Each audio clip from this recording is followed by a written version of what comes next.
For the mic. Got it? Can you hear me? Yes. All right. Good. So, hey, good morning. Look at this. We're all here together. For those of you who this might be your first time or your visitor, I am Reverend Audette. I am the lead minister here. This is not how I normally do this, though, right? I'm doing something different, a little different. It's a different week, y'all. It's a different week, right? So first, let's start off. Normally, what I love to do at this point is talk about how great all our people are. And all of our people are great, right? Should we say thank you to them?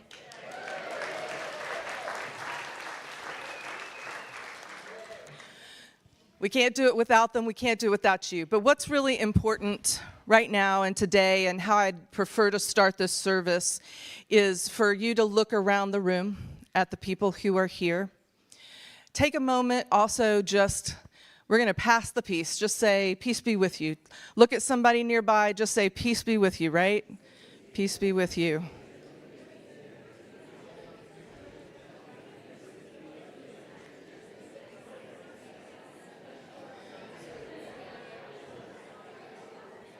We are passing peace from one heart to the next, right? Maybe you see someone that you haven't met before. Make a note of it. Make sure you come to some time after this, please. Say hello to somebody you don't know. That's what we're talking about today. We're drawing our circle wide. We need each other so much. So I just want to start today by saying thank you for being here. We love you. Come back. Come back, come back.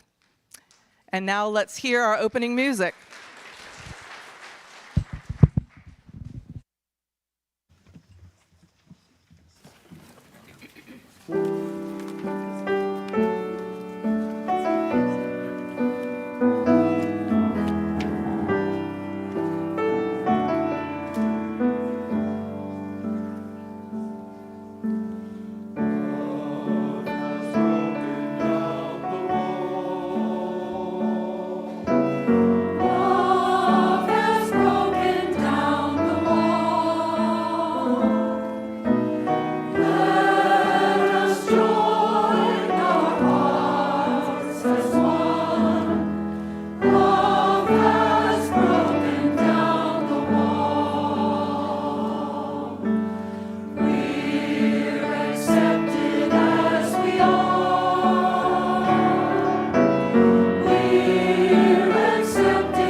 Now is the time in our service when we light our chalice, and our chalice lighting will be assisted by Elliot and Lorelei. Our chalice lighting this morning was written by Mary Sheldon.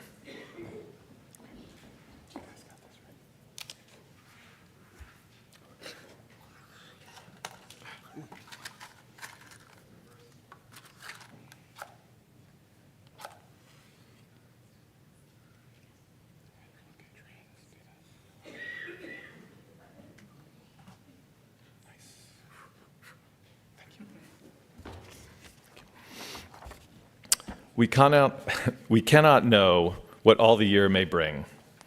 And would we heed the prophecy if we could? Bright flame, awake. Send forth your shining light beyond this year into the many coming. Show us the ways of love and help and care, of justice, mercy, and equality. Illuminate unto the generations. Show to the world a beacon of safe harbor.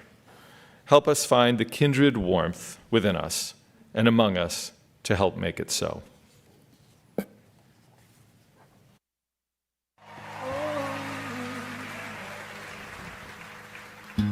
I was a highwayman and a mother from my youth. For my children I did what I had to do. My family left Honduras when they killed the Sandinista. We followed a coyote through the dust of Mexico. And every one of them except for me survived. But I am still alive. I was a healer. I was gifted as a girl. I laid hands upon the world. Someone saw me sleeping naked in the noon sun. I heard a witchcraft in the whispers, and I knew my time had come. The bastards hung me at the Salem gallows hill, but I am living still.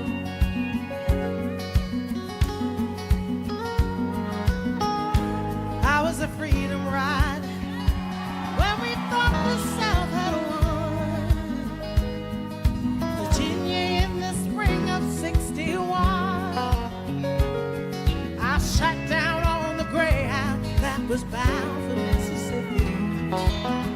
My mother asked me if that ride was worth my life. And as the shots rang out, I never heard the sound. I am still around. And I'll take that ride again and again and again and again and again.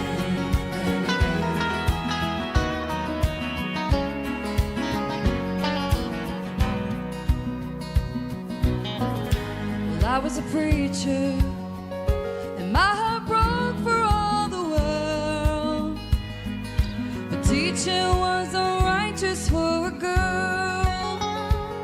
In the summer I was baptized in the mighty Colorado. In the winter I heard the hounds, and I knew I had been found. And in my Savior's name I laid my weapons down, but I'm still around.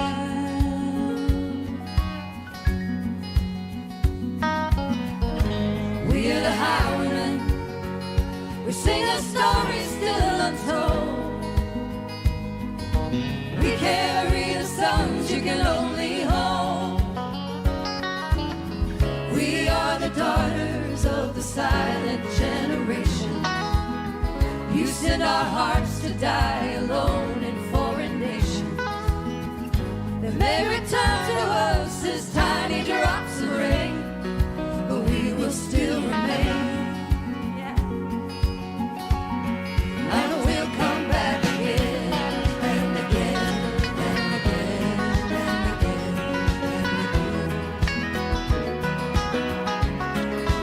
We'll come back again and again and again and again and again.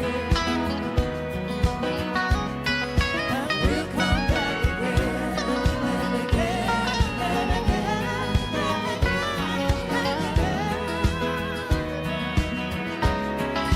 We'll come back again and again and again and again and again.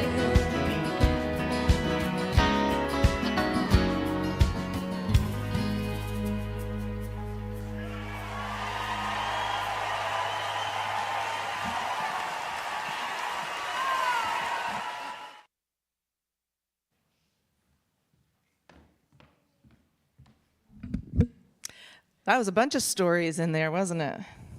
But we're going to do another story right now. And this is a book that I had as a kiddo. So it was written in the 1970s. And so it has a little bit of a story. I don't know if this book could be written today. We're going to talk about that. But this is a book about a kiddo who was mad. Boy, was he mad.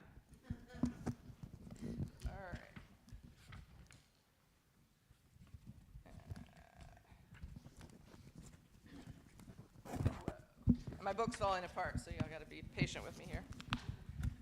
All right. So I was mad one day. I mean, I was really mad. So I ran away. Uh-oh. Is that a good idea? Oh, maybe not. I stuck a sandwich in my pocket, and I left my house fast. And I didn't look back. I wouldn't look at that house for anything. I was so mad that day. That day, I ran away. Let's go on. You know, when I went out on the street, I turned the corner, and then there was a crane. Do you see the crane in that? And it was hanging out over the street, and there was a steam shovel. It was digging a hole about a block wide, and the shovel was grabbing dirt, and there were people pounding and hammering things, and there was clanging and banging, and that crane went up, up, up. And it was fun. And I'd like to work a thing like that. You know, I think someday I will. Boy, I said, hey, look at that. And one of the workmen grinned, and he gave me a helmet to wear, right? It was great at that place. It was so great that I almost forgot how mad I was. But then I remembered, so I threw my helmet down and I ran away. But down the street, I met a junk wagon. And you know, I knew that horse and wagon. The junk man even gave me a ride. He often does that. He let me hold the reins and drive, and he said, not many city boys know how to drive a horse. Nope, there's not many boys around here like you. And I loved it, and I was having a great time. And I might have a horse of my own someday. I think someday I will. But then, even though I was having fun on that wagon, I remembered how mad I was. So I got down and I left. And when I went over here, a baby stopped crying when I came along. She was funny and fat, and I said hi, and I made her laugh. And then I saw a dog that was chasing a cat. Wow, they were fast. And I said hello to one dog, and then 3 more big old dogs came up. And I said, look, you dogs, I can't play with you now. I'm running away, see? So let me alone. Go on, go home. And then I was walking down the street, and you know what I saw? Let's see. I saw some ants. Yeah, there's a crack in the sidewalk, and there were a lot of ants. There must have been about, I think, 100 million ants, maybe more than that. And I sat down, and they were marching along, and I watched them for quite a while. Ants are almost the best thing there is to watch. I almost wished I weren't so mad. I could have watched them all day long. But I was mad, so I left. And I went to the park, and you know who was in the park? My friend Tom, and that was cool. His parents were like asleep on the bench. Oops, nope, go back, please. His parents were asleep on the bench. And I was playing with Tom in the park, and we were horsing around, and we climbed on a big old rock, and I jumped farther than Tom, and we wondered how it is that birds know how to fly. And we had a really great time. And then, after we played all day, and I was coming home on the bus, I noticed there was kind of a pale white half moon in the sky. And that was funny, because it was still daylight. And I'd never seen the moon out in the daytime before. Have y'all ever seen the moon out? I have too. And he said, I bet I go to the moon someday. I bet someday I do. Yep, I'm going to get to that old moon. You wait and see. And I went inside the house, and I closed the door. Oh no, I forgot. I'm mad, and now I'm back home. Crud. But supper was on, and something smelled really good. Boy, did I eat. And it was a really funny thing that I just wasn't mad anymore. That night, at the end here, and I got in bed, and I told Mom about everything that I'd done instead of running away. And she said, oh, Teddy, I'm glad you forgot, and came on back home. So I am. I said, me too, Mom. And she didn't have to tell me to get ready for bed because that bed felt good. I was tired. And that was some day, the day I ran away. Well, now we're going to talk about it because there's a couple things in here. And I think the first one we should underscore is what? Anyone? Don't run away. Don't run away. That just does not work out well for anybody. But tell me something else. By the end of the time, in fact, most of the time during the day, do you think he was mad most of the time of the day? Why not? Why did he end up not being, why wasn't he mad? Because he was having fun, right?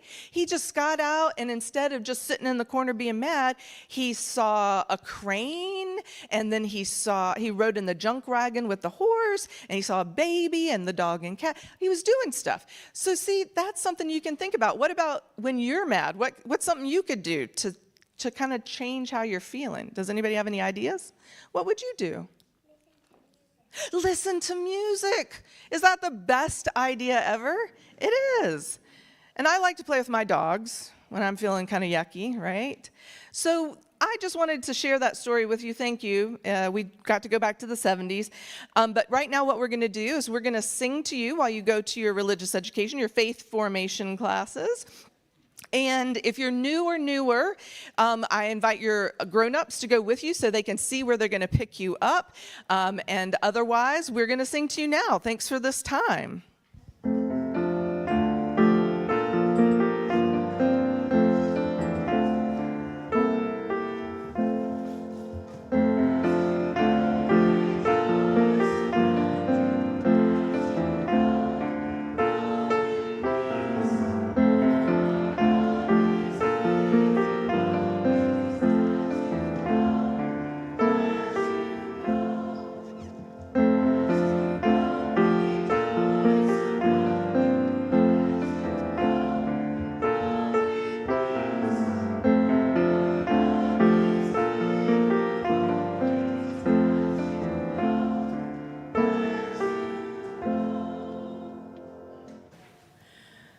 I want to invite you now just to take a moment to center your hearts in whatever way you do when you're in a time of prayer or meditation or deep personal reflection.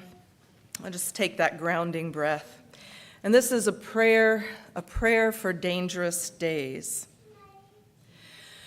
The news comes thick and fast, and you, alone with social media or the den of TV journalists who, good or bad as they may be, must compete for your attention.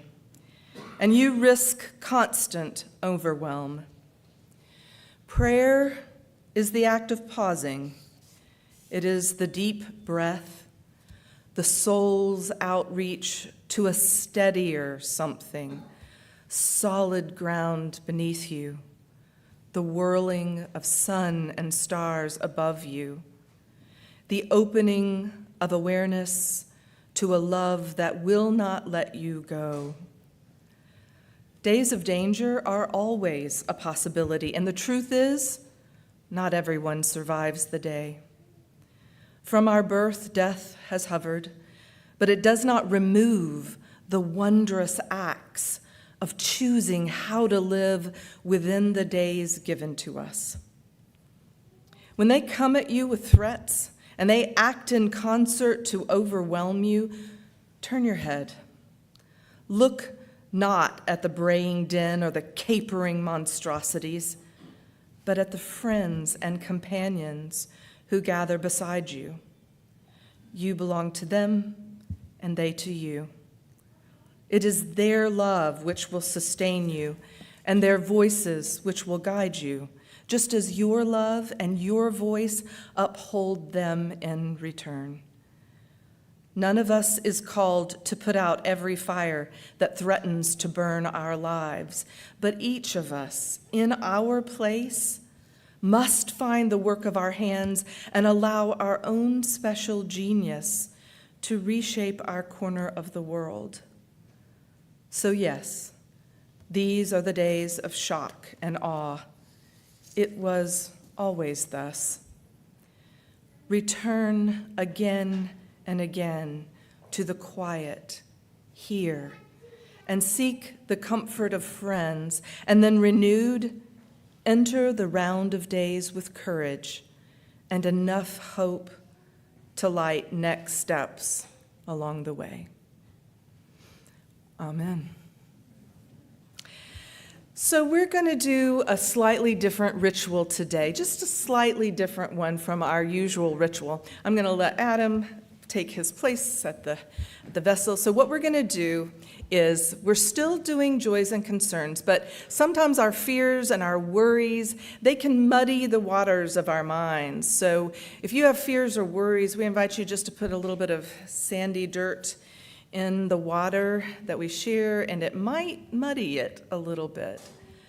But the joys and the beauties of our lives, these small flower petals of our joys, they float and they'll stay near to the top.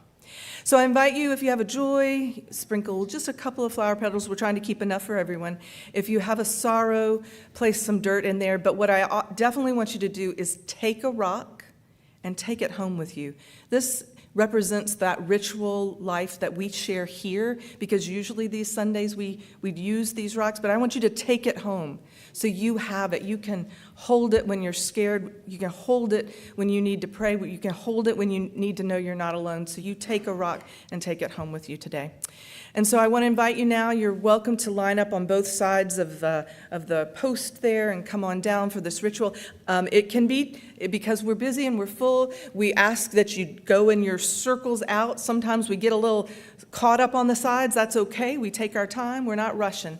But at this time, we will have a ritual of joys and sorrows.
And now Adam will add a little sand and a few flower petals for all of those who are part of our community but not present with us. And I'm going to steal this moment from because I want to just mention all that music that you just heard was Les doing improvisation. Isn't that amazing?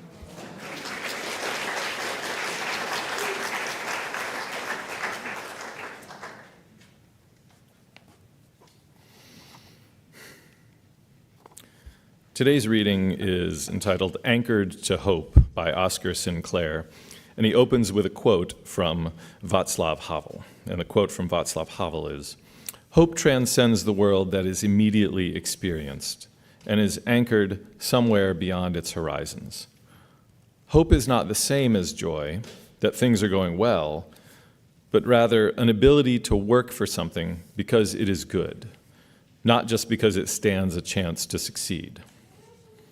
Unquote.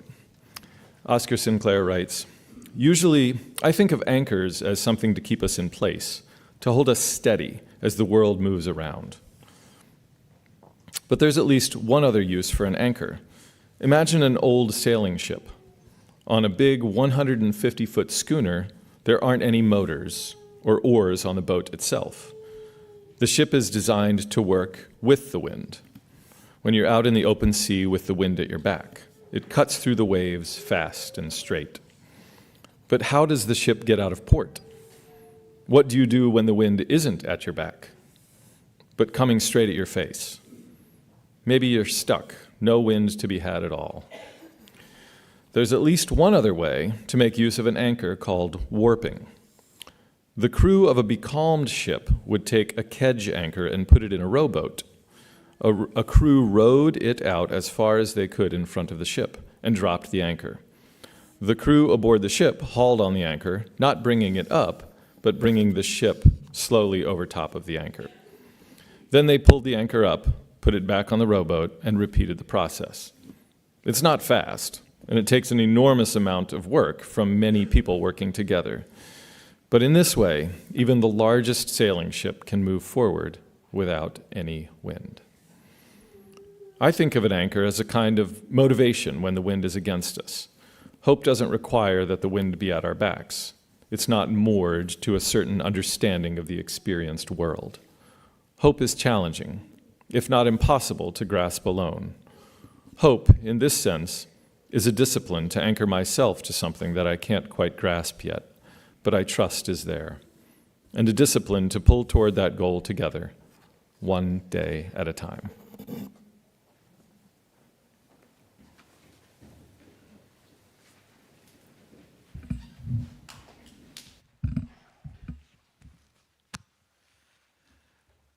So we're going to sing Draw the Circle Wide, and there is a part for the congregation. If Simon can put the words up, please.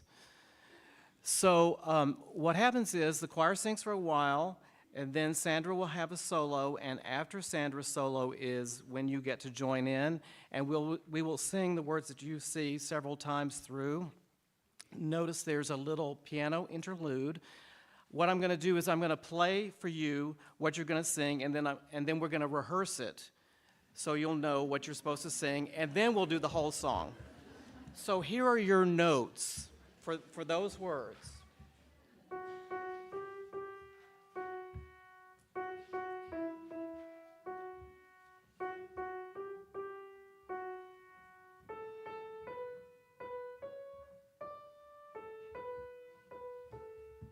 Here's the interlude.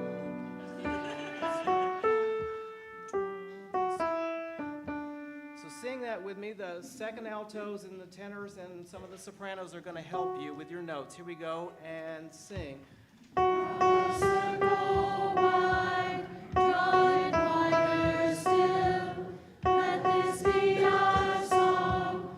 No one stands alone, standing side by side. Draw the circle wide. Good, so I will cue you in when it's your turn.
So friends, sometimes you just got to do church, right? And today we are doing church, but let me tell you something, because tempest doth fugit. After the sermon, which I'm about to preach, the youth are going to be leaving while we sing the next song. And if by some chance your clock is like, oh no, I have to go, that's a good point to go, although we are going to have an amazing finishing up of the service. So I just want to name it and be aware we don't always have church this long, but sometimes we do. Well, we are in it now. As we've been explaining and preaching and writing on social media and shoehorning in everywhere we can, we are in the shock and awe portion of what comes next in our American experiment. It was always the plan, 4 and more years in the making, to come in hard and fast and to try to overwhelm and demoralize any opposition in the hopes that we would, in such distress and fear, hunker down, obey in advance, avoid information, and feel helpless. Now look, we cannot spend every Sunday of the next however many years focused on the national news and the really incredible number of painful abruptions of our democratic norms. And at the same time, as we enter into this new reality together, it makes even less sense to pretend that things are fine, same as ever. They aren't. So here's what we're doing today. We're going to acknowledge that this isn't normal. These are not normal times. Many of us are distressed, enraged, fearful, confused, overwhelmed. Some are even despairing. Knowing that it is by intention doesn't just mitigate the experience or the harms. So I'm going to say the thing that you've heard before, but that we each need to deeply remember. Don't be terminally online. Choose a few areas, no more than 2 or 3, where your deep love of the world and all these living beings in it matter most to you, and then keep your eyes trained as best as you can on that part of what's going on, especially locally. Pay attention to a few trusted news sources, again, especially local ones. Support those with money if you can.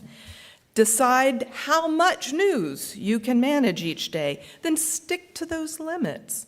Turn it off. Keep building an enriching life full of people you love, hobbies, activities to enjoy. I want you to dance and listen to music, laugh. Get out into nature every day if you can. Drink water, read books, get good rest, and commit to a spiritual practice. We need you to grow deep, not wide, spiritually. You can grow wide, personally.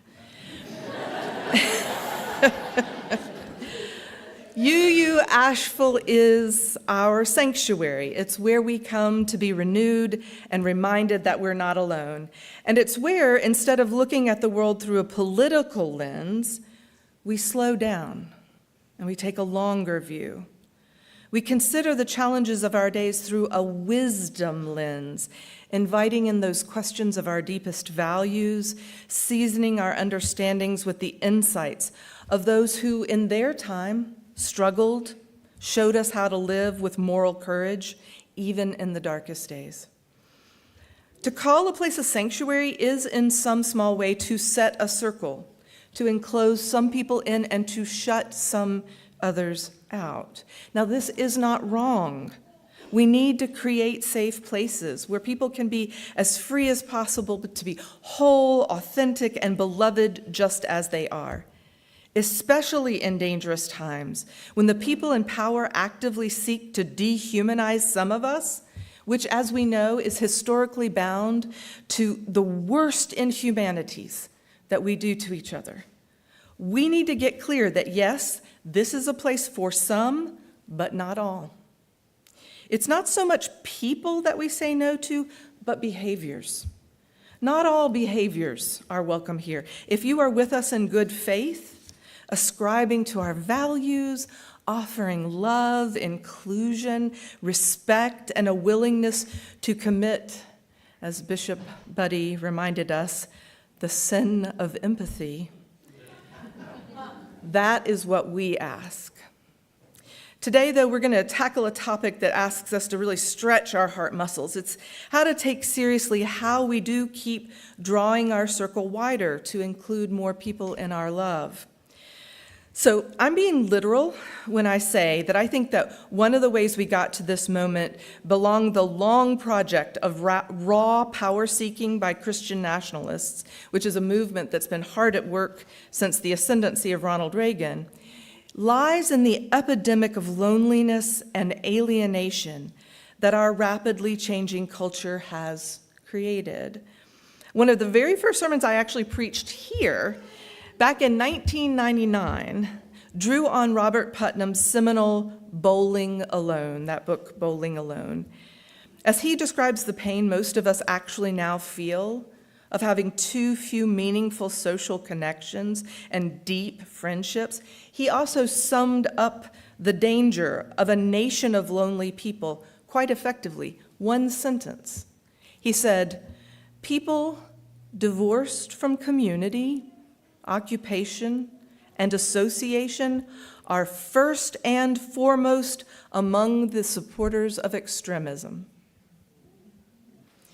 The deep knowledge of how much it harms any of us to be excluded, to be alone, ignored, unseen, unheard, that is what has called us to put love at the center of our Unitarian Universalist values. And it's what drives us to be expansive when we work to do things like use inclusive language, include our pronouns, remove patriarchal language from our texts. It is why we have spent years on gender inclusiveness, on building our LGBTQIA welcome through our welcoming congregation work. It's why we focus on disability awareness and the demands of collective liberation. And I just want to say, it is not, as some people would suggest, mere virtue signaling, and it's not just the guilty conscience of do-good progressives, those of us who may have had the blessing to live lives of privilege and comfort. That's a demeaning way to look at it. That's not what it is. I believe that we are basically good people who understand how damaging and dangerous it is to have a world where far too many people are left alone and outside those circles of love and care and connection. And that way lies madness. That way lies destruction for individuals, for communities, sometimes even nations. So instead of thinking of the ways that we practice inclusion as progressive do-gooderism, remember instead that it is the most essential call of what is good and worthy in us as human beings. It is a genuine willingness to be people who take seriously the demands of love and who understand risks when we fail. The author Cole Riley puts it like this. Cole said, "Exclusion operates by the same rule of mutuality as welcome, for it harms both the excluded and the excluder. If you are in the hands of exclusion for long enough, you learn acceptance only at the hands of someone else's exile.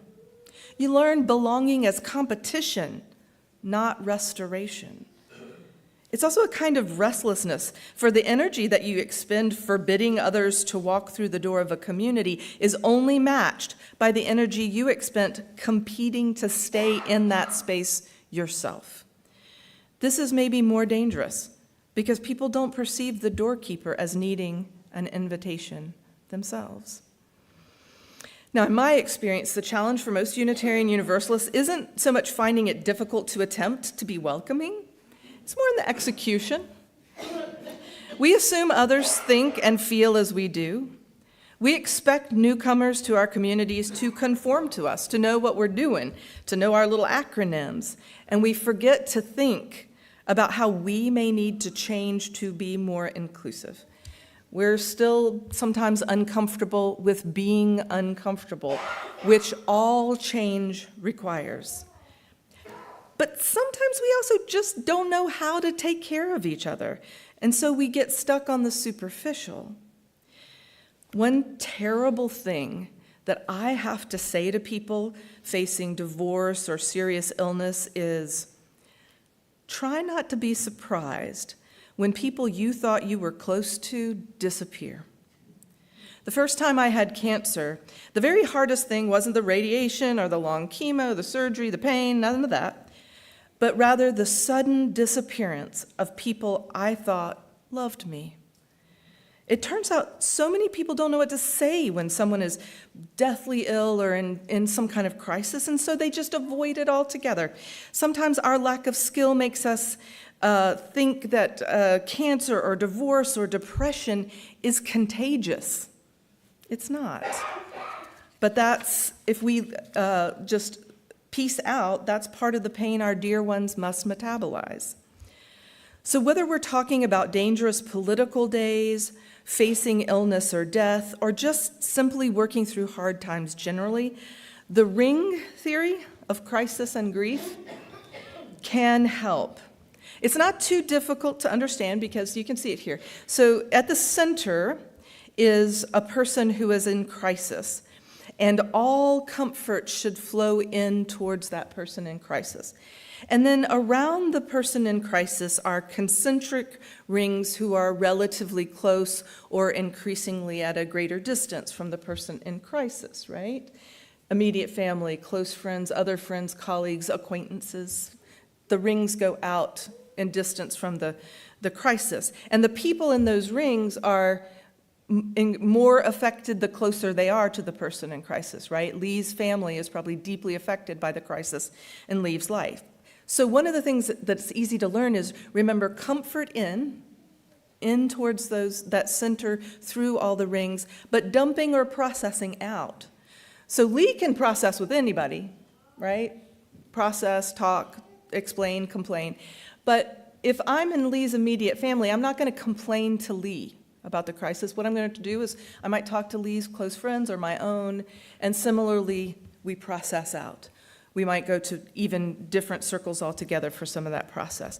And that's an idea that works for communities too. For example, those of us affected by Helene, if my roof was damaged, I might talk to somebody else whose roof was damaged, but I'm probably not going to complain to someone whose entire house was lost, right? Right. We process out, we comfort in. So part of all this effort to take care of each other and build our capacity for love and connection to expand these circles of care is so we can be brave. Essential for recovery in this historical moment is for each of us to be able to use our voices to name truth, to say what we see is happening, to record what has been and what is changing. Rebecca Solnit, if you don't know Rebecca Solnit, follow along. She's a good person to know. She reminds us now more than ever, we have to find strength, especially in community. She wrote this week, she said, right now, already, in many institutions and communities, there's pressure to shut up and toe the line.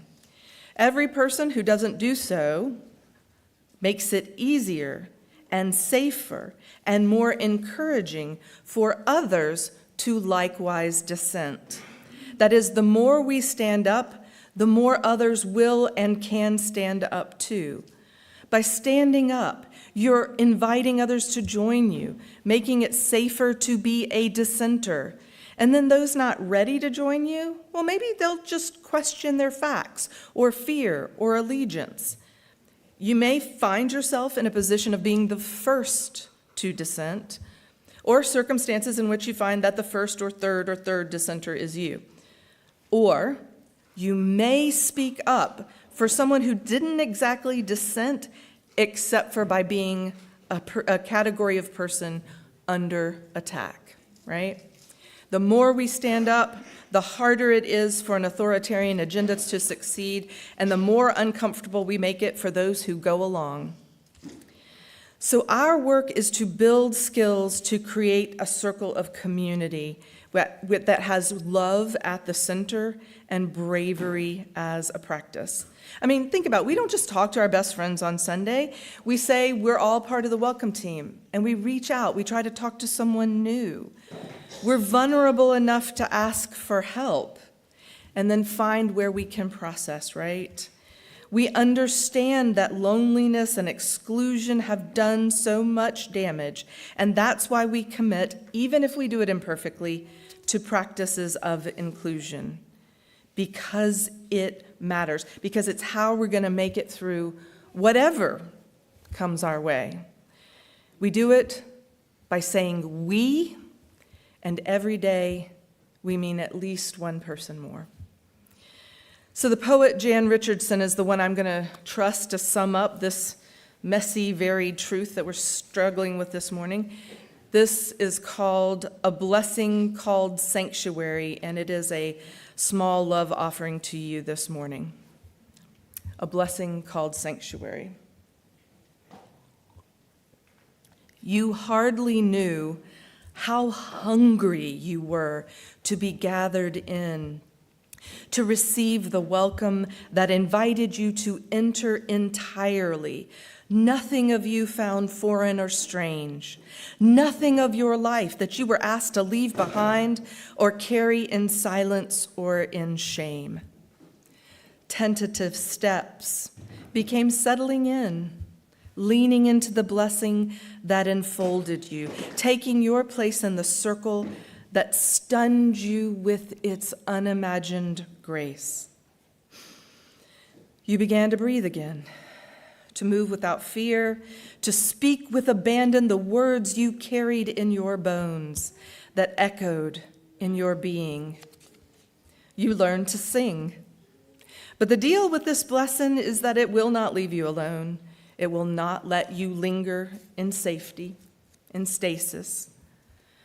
The time will come when this blessing will ask you to leave, not because it is tired of you, but because it desires for you to become the sanctuary that you have found, to speak your word into the world, to tell what you have heard with your own ears, seen with your own eyes, known in your own heart, that you are beloved, precious child of God, beautiful to behold, and you are welcome and more than welcome here. May you remember that this is so. Amen. Ashe, blessed be.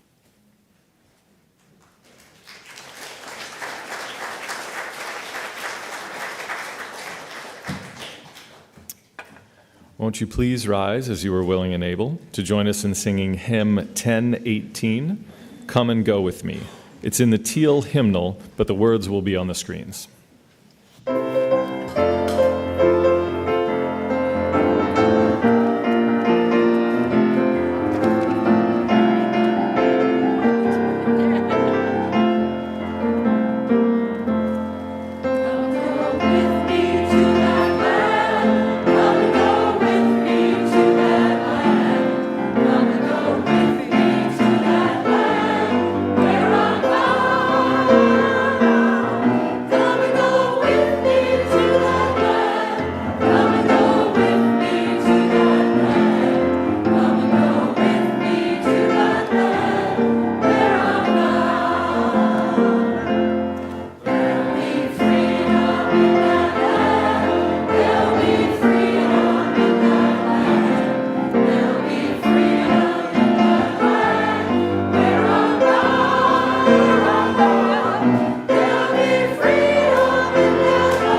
We have a full service today, including, in a moment, a special guest from the Carolina Abortion Fund.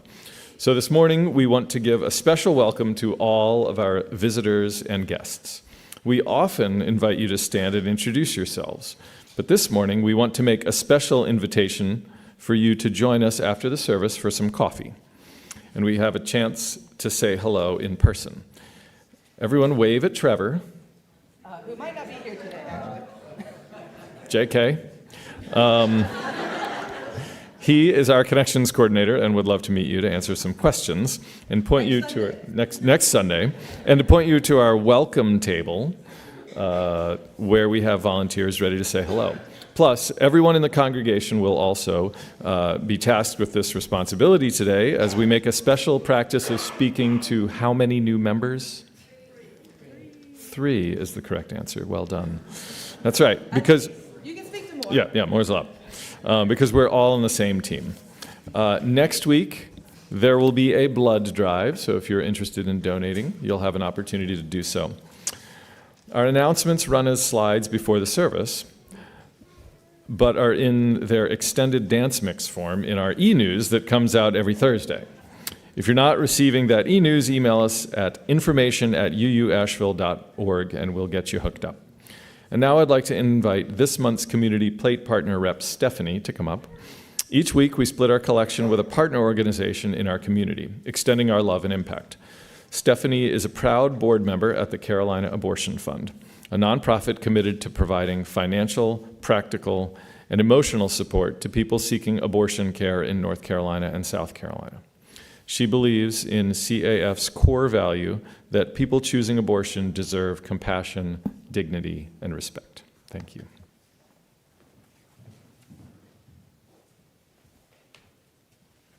Thank you so much for having me today. I'm honored to speak on behalf of the Carolina Abortion Fund and the critical work that we do.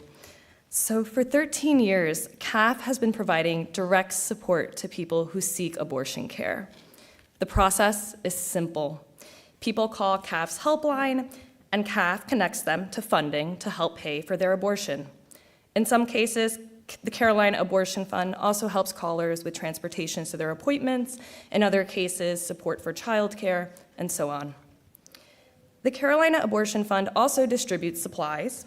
In the aftermath of the hurricane, CAF distributed hundreds of pounds of supplies, like menstrual products and contraceptives like Plan B, to Asheville and other areas in western North Carolina. The core of CAF's work is our abortion care helpline. Every month, CAF pledges tens of thousands of dollars to callers who need help affording their abortion care. But still, it's not nearly enough. In fact, we're currently only able to support 40% of our monthly callers. As states continue to pass ban after ban, more and more people from further and further distances are coming to CAF for help. And actually, since Roe was overturned, we've seen our call volume increase by 400%.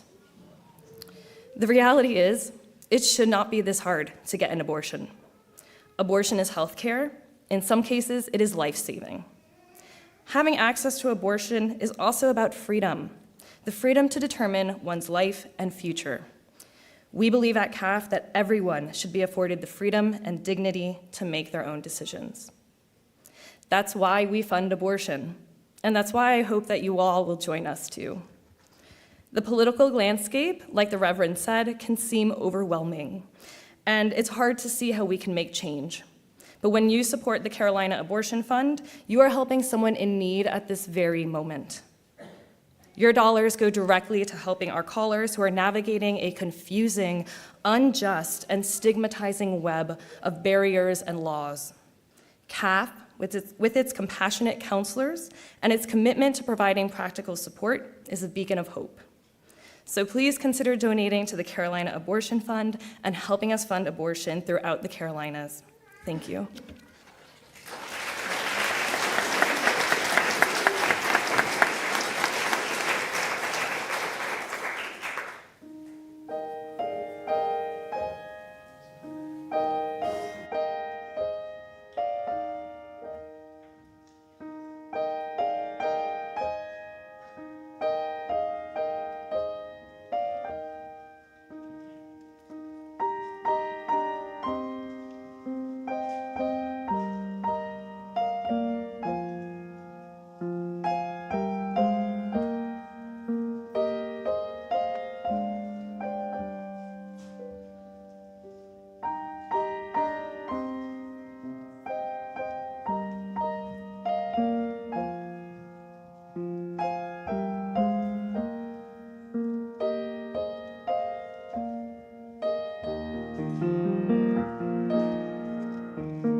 And now, like the monks in Monty Python said, we're going to skip a bit, brother. And we are going directly to our benediction and closing song, but I just want you to thank the choir who's losing a piece right now. Thank you, dear ones. I want to invite you, if you would, just to rise to the peak of your physical and spiritual stature. We're going to sing our closing song after these brief words of benediction, as you're willing and able to do so. You know who you are. You know what you love. You know what's at stake. Be as brave as you can. Do your best. And remember that you are not alone.